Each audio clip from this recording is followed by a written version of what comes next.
6 फरवरी 2023 को जब टर्की में भूकंप आया था और हजारों की संख्या में लोगों ने अपनी जान गंवा दी थी, लाखों की संख्या में लोग जो है वो बेघर हो गए थे और करोड़ों लोगों पे जब इसका प्रभाव पड़ा था, तो भारत उन देशों में से एक था जिसने सबसे पहले टर्की को मदद भेजा। मदद का नाम रखा ऑपरेशन दोस्त। लेकिन इस दोस्त को देखिए, ऐसे दोस्त कितने गद्दार होते हैं, उसका एक तरीके से एक मौका देखने को मिला, इसकी मौका परस्ती देखने को मिली जब भारत पाकिस्तान के खिलाफ अपना वॉर लड़ रहा था। इस दौरान टर्की का प्रधानमंत्री आके कहता है कि भाई साहब, चूंकि मुस्लिम देश है हमारा पाकिस्तान और मैं मेरे भाई के लिए काफी परेशान हूं। अब आते हैं दूसरे देश के ऊपर, यानी चाइना। चाइना का लगभग अर्थव्यवस्था जो है वो भारत संभाले हुए है। अगर आज हम ट्रेडिंग बंद कर दें तो कितनों का नुकसान होगा चाइना को, इसका अंदाजा नहीं है। लेकिन उसके बाद भी वो पाकिस्तान के साथ है। आखिर ऐसा क्यों है, सब कुछ आपको विस्तार पूर्वक बताऊंगा।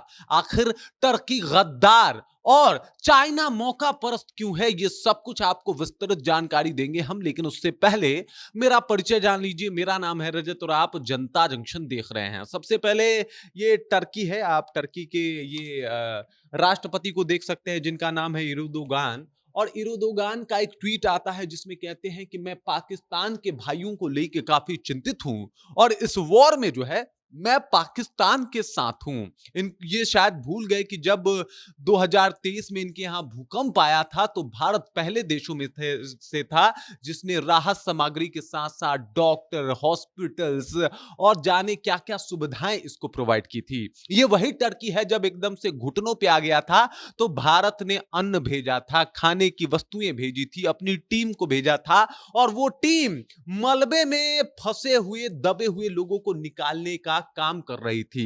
इस तरीके का माहौल बना हुआ था।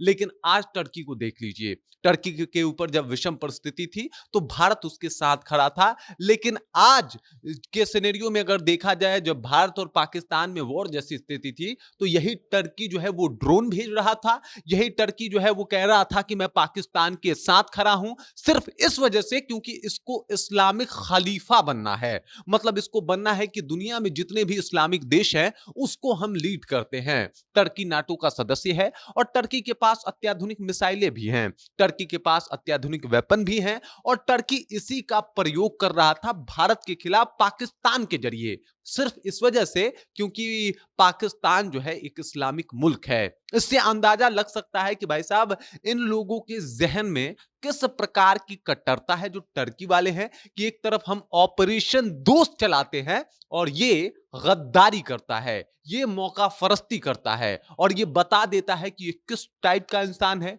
ये बता देता है कि टर्की के लोग कितने बड़े नमक हराम हैं जो हमारा अन्न खाते हैं, हम लोग उनको हॉस्पिटल में सुविधा प्रोवाइड करते हैं। और उस वक्त के राजदूत का बयान आता है कि जो दोस्त सबसे पहले मुसीबत में खड़ा होता है वही असली दोस्त होता है। ये भारत के लिए था। लेकिन अफसोस की बात, ये दोस्ती सिर्फ उस वक्त थी जब टर्की को जरूरत थी। बाद में टर्की सिर्फ धर्म के आधार पे किसी देश को सपोर्ट करता है क्योंकि वहां इस्लाम समर्थक लोग हैं। तो इस वजह से टर्की का जो राष्ट्रपति है वो इस तरीके का बयान देता है और फिर इनका घिनौना शक्ल जो है वो बाहर आता है कि देख लीजिए, यही है मेरा चेहरा, मैं धार्मिक उन्माद को जो है इस तरीके से बढ़ावा दे सकता हूं क्योंकि वो इस्लामिक लोग हैं। और मजे की बात यह है कि इसके यहाँ यानी टर्की के आसपास या फिर सीरिया में जो खुर्द मुसलमान हैं उनके ऊपर खुद टर्की जो है वो बम ब्लास्ट करवाता है, उनके ऊपर हवाई हमला करवाता है। टर्की कहता है कि ये टेररिस्ट ऑर्गेनाइजेशन है, उन लोगों को जो है वो चुन चुन के जो है वो नेस्तु नाबूद करता है।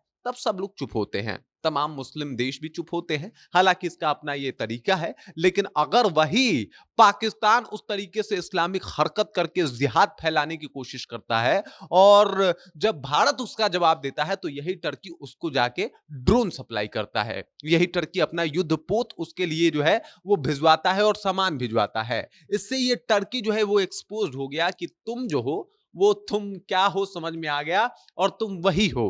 मतलब तुम्हारे लिए सबसे ऊपर है अपने इस्लामिक लोगों को एक करना, और इसके पीछे इसका राजनीतिक फायदा है। इसको खलीफा बनना है, वो देश जो विश्व में मुसलमानों का नेतृत्व कर सके, इस तरीके से अपने आप को ये साबित करने की कोशिश करता है। जबकि सच्चाई ये है कि टर्की चाहता है कि इन देशों में अपना व्यापार फैलाए, अत्याधुनिक वेपन बेचे और इससे खूब सारा पैसा कमाए। मतलब मुंह में राम और बगल में छुरी है इसके। बाकी आप इससे समझ सकते हैं कि टर्की के मन में क्या है, या फिर यूं कह सकते हैं कि मुंह में अल्लाह बगल में छुरी, इस तरीके का माहौल है टर्की का। अब देख लीजिए, यहाँ पे हम लोगों ने राहत सामग्री भिजवाई और यहाँ पे टर्की का अपना दोगलापन वाला चेहरा जो है वो सामने आ गया। अब दूसरे के ऊपर आते हैं, ये है सी जिनपिंग।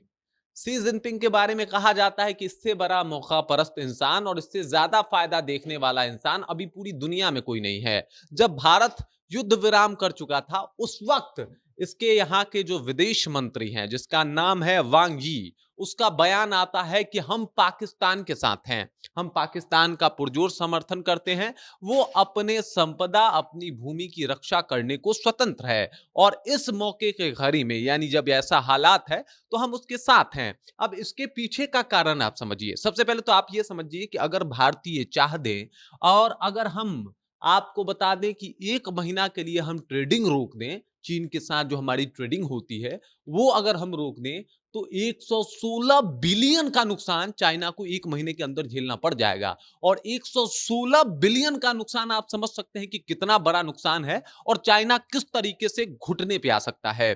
दूसरा कारण बताते हैं कि हम लोग क्यों नहीं रोक सकते, क्योंकि इसके कुछ अपने कारण होते हैं और सीधे तौर पे चाइना ने हमारे ऊपर अटैक नहीं किया है तो ये ट्रेडिंग हम नहीं रोक सकते। दूसरा कारण ये है कि इससे हमारा भी फायदा होता है, तो इस वजह से अगर नुकसान होगा तो दोनों देशों का होगा, लेकिन ज्यादा नुकसान चाइना का होगा और चाइना का बरबोलापन एक दिन उसे ले डूबेगा। इसमें कोई दो राय नहीं है। इसको जो मुखिया बनने का, एशिया का, मध्य एशिया का मुखिया बनना है, इसके अंदर भी एक क्वालिटी है कि भाई साहब हमको मुखिया बनना है, हमको पावरफुल बनना है। देखिए हमारे साथ चाइना का डायरेक्ट भूमि विवाद तो है ही, उसके बाद इसको दिखाना है कि भाई साहब हम भारत से ज्यादा ताकतवर है और भारत को जितना नुकसान होगा, जितना डैमेज कर पाएगा पाकिस्तान, उतना ज्यादा फायदेमंद ये चाइना के लिए होगा।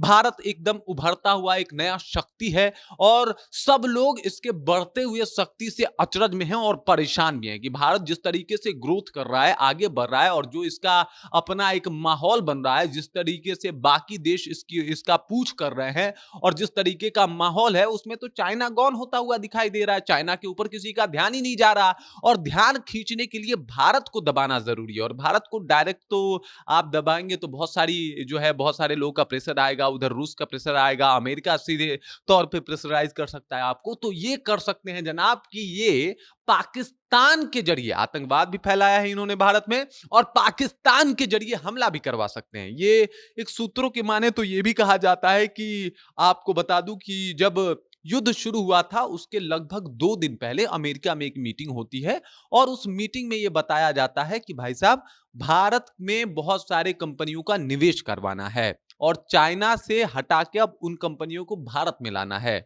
और उस वक्त जब ये खबर आई तो चाइना के लिए बड़ा मुश्किल का कहीं ना कहीं वो दौर था। ऑपरेशन सिंदूर के बाद जब ऐसी मीटिंग हो रही थी तब चाइना को लगा कि अरे यार अब तो सपोर्ट हमें जो है वो कहीं ना कहीं पाकिस्तान को करना ही होगा। उस वक्त जो चाइना कह रहा था कि हम आतंकवाद के खिलाफ हैं, वही चाइना जो है वो अचानक से कह रहा है कि हम पाकिस्तान के साथ हैं। और सबको पता है कि पाकिस्तान एक ऐसा ऑर्गेनाइजेशन है, हम देश नहीं मानते उसको, एक ऐसा ऑर्गेनाइजेशन है जहां पे आतंकी फलते फूलते हैं। चाहे वो कहीं के भी आतंकी हो आसानी से यहाँ पे पाए जा सकते हैं, चाहे वो बोको हराम के हों, अलकायदा के हों या फिर जैसे मोहम्मद के हों या फिर हाफिज सईद के उनके जो अपने पाले गए आतंकी हों, सब लोग आसानी से पाकिस्तान में अवेलेबल हो जाते हैं। और इसका फायदा पाकिस्तान को यही मिलता है कि भाई साहब इनके द्वारा भी कुछ फंड इकट्ठा किया जाता है ऐसे ऐसे देशों से जो मुसलमान और इस्लाम के नाम पे फंड इकट्ठा करते हैं आतंकवाद फैलाने के लिए।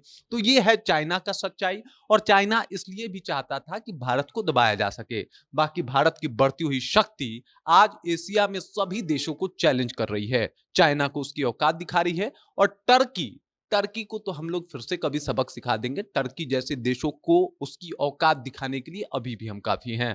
बाकी इस खबर, इस जानकारी को लेकर आप क्या सोचते हैं, आपके जहन में क्या कुछ चल रहा है, कृपया कमेंट करें और अपना विचार जो हम तक पहुंचा दें। बाकी आप देख रहे हैं जनता जंक्शन और मेरा नाम रजत है।